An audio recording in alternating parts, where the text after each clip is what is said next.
If you are a family making less than $250,000, my plan will not raise your taxes. Period. If you are a family making less than $250,000 a year, you will not see your taxes go up.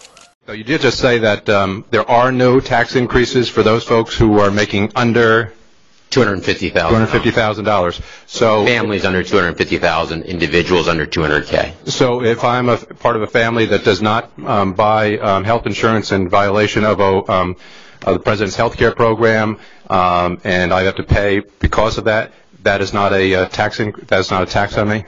The Affordable Care Act saves money. I understand that, but is that a tax on me then if I do not pay with that, or is that not a tax?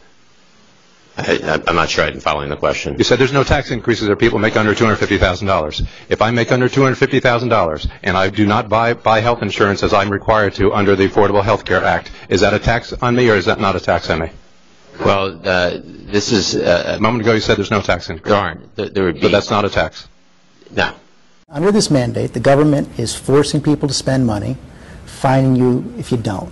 How is that not a tax? For us to say that you've got to take a responsibility to get health insurance is absolutely not a tax increase. That individual mandate is a tax. Is the administration acknowledging it's basically passed a tax on everybody and would violate your pledge not to tax the middle class? I'd go back to something like the car insurance example. So I just have a very direct question for you. On the individual mandate penalty, is it a tax? Yes or no?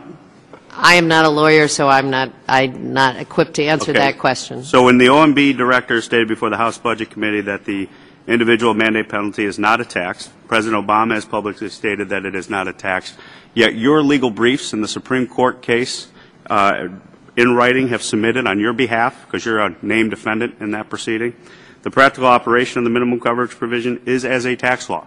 Do you agree with your attorney's assertion to the Supreme Court that it is a tax provision? I think it operates the same way a tax would operate, but it is not per se a tax. Okay, so it's not a tax, but it operates as. And today it became the most important Supreme Court decision of the past several years.